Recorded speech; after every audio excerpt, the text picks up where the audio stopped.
NCERT book mathematics का chapter trigonometry start करते हैं। ट्रिग्नोमेट्री का हिंदी में क्या कहा जाता है? त्रिकोणमिति। अर्थात ट्रिग्नोमेट्री ग्रीक शब्दों से मिल करके बना है और ये ग्रीक शब्द क्या क्या है? ट्री जिसका अर्थ होता है तीन, गोन जिसका अर्थ होता है भुजा और मेट्रोन इसका अर्थ होता है माप यानी मेजरमेंट। ये तीनों शब्दों से मिल करके बना है ट्रिग्नोमेट्री। अर्थात त्रिकोणमिति में एक त्रिभुज की भुजाओं और कोनों के बीच के संबंधों का अध्ययन किया जाता है। और इस त्रिकोणमिति में जो सबसे इंपॉर्टेंट बात चीज़ जो है, जो पॉइंट है, वो है त्रिकोणमितीय अनुपात। इस त्रिकोणमितीय अनुपात को एक बार समझ जाने के बाद सारे क्वेश्चन को बनाने में बहुत ही आसानी होती है। तो इस त्रिकोणमितीय अनुपात को समझने के लिए हमें सबसे पहले एक समकोण त्रिभुज के बारे में जानना होगा। और इस समकोण त्रिभुज होता क्या है? एक समकोण त्रिभुज जिसका एक कोण 90 डिग्री का होना चाहिए और बाकी दो कोण न्यून कोण होना चाहिए। तो इस समकोण त्रिभुज में क्या क्या होते हैं? समकोण त्रिभुज के तीन भुजाओं के नाम अलग अलग होते हैं। जैसे एक भुजा का नाम होता है आधार, एक भुजा का नाम होता है लंब और एक भुजा का नाम होता है कर्ण। तो इन भुजाओं को हम लोग पहचानेंगे कैसे? अगर इस तीनों भुजाओं को पहचान लेने से जो फॉर्मूला है वो बनाने में बहुत ही आसानी होती है। तो कैसे पहचानेंगे कौन सा आधार है, कौन सा लंब है, कौन सा कर्ण है? तो इसके लिए सबसे आसान तरीका है कि जो समकोण त्रिभुज है उसमें जो 90 डिग्री है, उस 90 डिग्री का जो सामने वाला भुजा रहेगा वो कर्ण होता है, यानी कि हाइपोटेन्यूस होता है। इंग्लिश में हाइपोटेन्यूस कहा जाता है।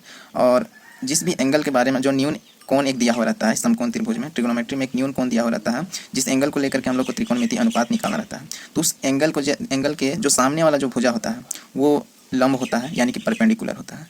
तो हम लोग को कर्ण पता चल चुका है कि 90 डिग्री के सामने वाला भुजा कर्ण होता है और एक न्यून कोण जो दिया हुआ रहेगा क्वेश्चन में उसके सामने वाला भुजा लंब होता है। तो बचा एक भुजा, वो फिक्स कर लीजिए कि वो क्या होगा? आधार। तो इस प्रकार हम लोग तीनों भुजाओं को पहचान लिया एक समकोण त्रिभुज में। अब क्या है कि आधार को इंग्लिश में बेस कहा जाता है और इसका सिंबल जो है बी से डिनोट किया जाता है। लंब है, लंब को इंग्लिश में परपेंडिकुलर कहा जाता है और इसे डिनोट किया जाता है पी से। कर्ण को इंग्लिश में हाइपोटेन्यूस कहा जाता है और इसे डिनोट किया जाता है एच से। तब हम लोग 6 त्रिकोणमितीय अनुपात कैसे निकालेंगे?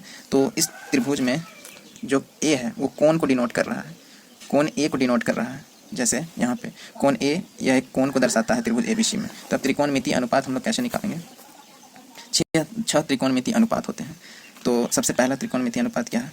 साइन ए। साइन ए का अनुपात कहने का मतलब क्या बोलते हैं? डिवाइड फॉर्म में जो हो, रेशियो, इंग्लिश में रेशियो कहा जाता है। मतलब साइन ए का त्रिकोणमितीय अनुपात क्या होता है? Perpendicular by hypotenuse. मतलब लंब बाई कर्ण। और परपेंडिकुलर को डिनोट किससे किया जाता है? पी से। और हाइपोटेन्यूस को डिनोट किया जाता है किससे? एच से। तो साइन ए का वैल्यू क्या हुआ? P by H. तो पी हम लोग फिगर में क्या देखे हैं? पी क्या है? पी हम लोग का ये है कोण ए की सम्मुख भुजा, यानी कर्ण लंब हम लोग पहचान चुके हैं। मतलब क्या होगा? P B C. और क्या है? एच का वैल्यू कितना है? ए सी। एच हम लोग जानते हैं, इस त्रिभुज में एच हम लोग को पता है कितना है? ए सी है। इसलिए साइन ए का हम लोग का त्रिकोणमितीय अनुपात कितना हुआ? बी सी बाई ए सी। उसी तरह कोस के लिए हम लोग देखते हैं। तो उसके लिए हम लोग क्या देखते हैं कि बेस बाई हाइपोटेन्यूस होता है और बेस को हिंदी में आधार कहा जाता है, हाइपोटेन्यूस को कर्ण। तो बेस को किससे डिनोट किया जाता है? बी से और हाइपोटेन्यूस को एच से। तो कोस ए का वैल्यू क्या हुआ? B by H. तो फिगर में हम लोग देखते हैं कि बी कितना है? बी ए बी है और एच कितना है? ए सी। इसलिए कोस ए का वैल्यू क्या हो जाएगा? ए बी बाई ए सी। इसी तरह टेन ए का वैल्यू हम लोग क्या देखते हैं? टेन ए का वैल्यू क्या होता है? त्रिकोणमितीय अनुपात परपेंडिकुलर बाई बेस होता है, यानी कि लंब बाई आधार, यानी कि पी बाई बी। टेन का इक्वल टू क्या हुआ? P by B. ये सबसे मतलब माइंड में रखने वाला यही चीज़ है कि क्या होता है शॉर्ट फॉर्म में। जैसे साइन का पी बाई एच होता है, कोस का बी बाई एच होता है, टेन का पी बाई बी होता है। तो टेन का पी देखते हैं फिगर में कि परपेंडिकुलर कितना है? बी सी है और बी कितना है? A B. यानी कि टेन का फॉर्मूला क्या होगा? टेन का त्रिकोणमितीय अनुपात क्या होगा? B C by A B होगा। अब इसी तरह साइन का जो रिवर्स होता है फॉर्मूला, साइन का जो रिवर्स फॉर्मूला होता है कोसेक होता है। मतलब साइन का जस्ट ऑपोजिट है कोसेक। तो साइन में क्या होता था? साइन में पी बाई एच होता था। तो कोसेक क्या होगा? जस्ट उसका उल्टा, मतलब एच बाई पी होना चाहिए। तो साइन का उल्टा क्या है? कोसेक है। कोसेक मतलब एच बाई पी, यानी कोसेक इक्वल टू, वहाँ पे sine equal to B C by A C था, तो कोसेक उसका उल्टा है तो ए सी बाई बी सी होगा। और उसी तरह कोस क्या है? कोस ए बी बाई ए सी है, यानी कि बी बाई एच है, तो उसका रिवर्स क्या होगा? सेक एच बाई बी होगा। और कोस का वैल्यू था क्या? ए बी बाई ए सी। यहाँ सेक का वैल्यू क्या हो जाएगा? तो सेक का वैल्यू क्या हो गया? ए सी बाई ए बी। उसी तरह टेन का वैल्यू क्या होता है? टेन का वैल्यू क्या होता है? पी बाई बी होता है। तो पी बाई बी का जस्ट उल्टा करेंगे, मतलब बी बाई पी करेंगे तो किसका वैल्यू हो जाएगा? कोट का वैल्यू हो जाएगा। तो टेन का वैल्यू वहाँ पे B C by A B था, तो कोट का वैल्यू क्या हो जाएगा? A B by B C हो जाएगा। तब हम लोग इसको एक एग्जाम्पल के थ्रू समझते हैं।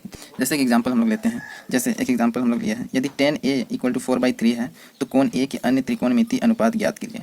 कैसे होगा?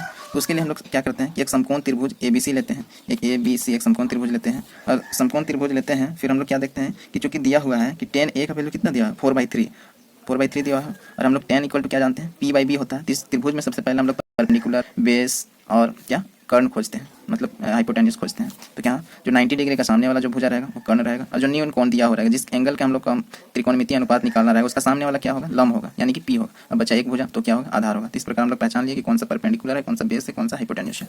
तो tan इक्वल टू क्या होता है, पी बाई बी हम लोग जानते हैं, यानी कि दिया हुआ जो 4/3 है, tan इक्वल टू 4/3, उसमें 3 किसका वैल्यू होगा, ए बी का वैल्यू होगा, और 4 किसका वैल्यू होगा, बी सी का होगा, यानी कि बी सी इक्वल टू 4 होगा, बी सी इक्वल टू 4 होगा, ए बी इक्वल टू 3 होगा।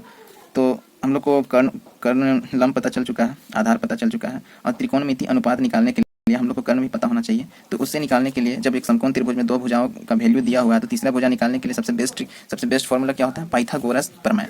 पाइथागोरस प्रमेय अप्लाई करेंगे त्रिभुज एबीसी में, तो पाइथागोरस प्रमेय का फॉर्मूला क्या होता है, कर्ण स्क्वायर इक्वल टू क्या होता है, लंब स्क्वायर प्लस आधार स्क्वायर। तो कर्ण हम लोग का कितना है त्रिभुज में, एसी है, और लंब कितना है, बीसी है, और आधार कितना है, एबी है। तो A C square equal to B C square plus A B square हुआ। तो एसी स्क्वायर, बीसी का वैल्यू हम लोग को पता है, बीसी का वैल्यू पता है, एबी का भी वैल्यू पता है, तो पुट करेंगे वैल्यू। तो बीसी इक्वल टू 4 पुट करते हैं, एबी इक्वल टू 3 पुट करते हैं। तो एसी स्क्वायर इक्वल टू कितना होगा, 4 का स्क्वायर मतलब 16, 3 का स्क्वायर मतलब 9 हुआ, मतलब एसी स्क्वायर इक्वल टू, दोनों को ऐड करते हैं 25 आता है। अब इधर से स्क्वायर हटाते हैं तो उधर रूट लगेगा, रूट लगा तो एसी इक्वल टू √25, तब रूट से बाहर निकालेंगे तो एसी इक्वल टू 5 होगा।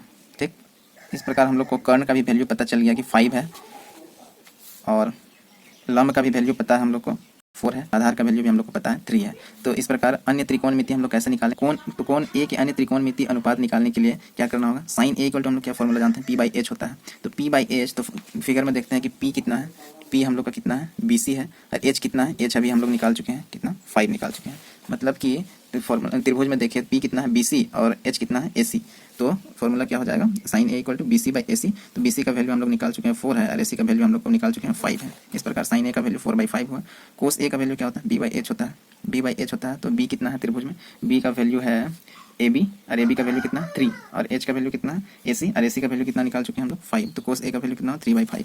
इसी तरह साइन का रिवर्स करेंगे तो कोसेक ए होता है, कोसेक ए मतलब साइन का reverse sine P by H होता है, तो कोसेक ए क्या होगा, एच बाई पी होगा। तो जस्ट बस उसका ऑपोजिट वैल्यू रख देना, जैसे साइन ए का वैल्यू 4/5 था तो कोसेक ए का वैल्यू क्या होगा 5/4, जैसे 5/4। सेक किसका ऑपोजिट है, मतलब किसका रिवर्स है, कोस का।